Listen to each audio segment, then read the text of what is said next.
was a challenge to try and capture something as iconic as Alcatraz. You know about this. This is arguably the most famous prison in the world, and now you're in it. Just the space, the physicality of it, because it's quite claustrophobic. When modern day prisons are designed, they really consider not intimidating people or making the spaces, as least stressful as possible. Well, Alcatraz didn't suffer from those restrictions. They did the research, they went out, studied Alcatraz, not just from books or internet. They were actually there to feel the environment, so it really sets a mood that gets you a little spooked. Well, we kind of started with the base layout of Alcatraz. The entire island we ended up roughing out in kind of a white box form, and then figuring out what play spaces we wanted to use out of that, what would be the most interesting areas to play in, and the connections between spaces, and spaces that the public doesn't necessarily get to go into. We really did a lot of pushing to really enhance that psychological horror aspect that we're really looking for, and this is a really good opportunity to really tell something special.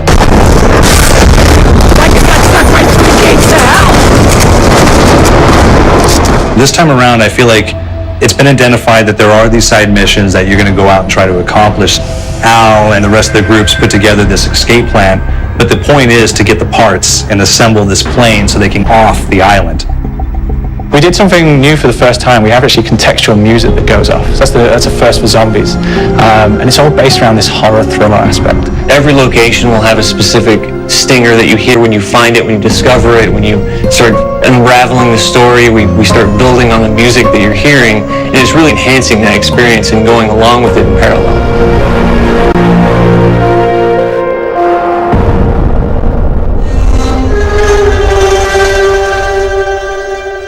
Because we wanted to embrace this kind of horror thriller element, we wanted character actors, guys who could really embody someone and then convey emotion. So that's why we went for guys like Ray Liotta, getting in that kind of guy, we wanted a frantic nature. So he plays a character called Billy Handsome, who's this kind of psychopath who would be employed by the mob to kill people in interesting ways. Chaz Palminteri, he plays a guy called Sal DeLuca, an old mob boss. Michael Madsen playing Finn O'Leary. He's kind of worked himself from the floor, from the streets. He's got his hands dirty in the blood and the guts a couple of times.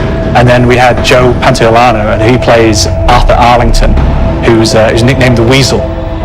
Those guys, they bring a quality and a subtlety and timing that you can't really identify or try to recreate. Bring it on!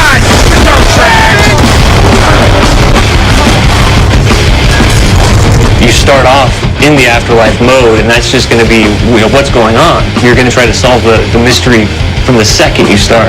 Afterlife to me brings a new element, like a new puzzle element. It forces me to think a little bit more or look for the clues or kind of think of zombies on a slightly deeper level. You see clues throughout the map that tell you, perhaps if I'm in the afterlife, I can interact with this object, or there's some puzzle going on here that I need to be in the afterlife. Back east, I whacked a dirty dentist with one of these. Took forever.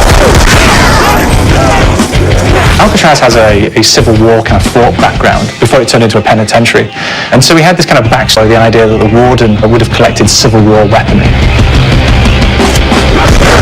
And one of them is a blunder. It's a fictional weapon, but the idea of the combination between a blunderbuss and a Gatling gun. And possibly, there might be a way of upgrading it to a more fantastical weapon that the players may find. You just went now. There's one main zombie, one big zombie that's going to come through and wreak havoc on your life.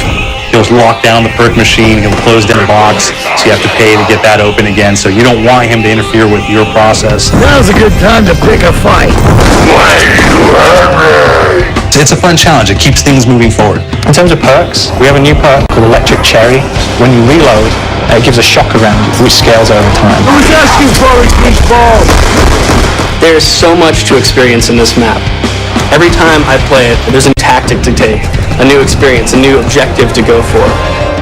But there's also this layer of things that we aren't exactly exposing to the players right off the bat and will need to be discovered. Don't let me go. Is it the calling? we've got the undead in there, we've got these historical elements, and these fantactors all seem to be at peace with each other in this kind of same world. So it's magical, and our team is incredibly excited by it. You see the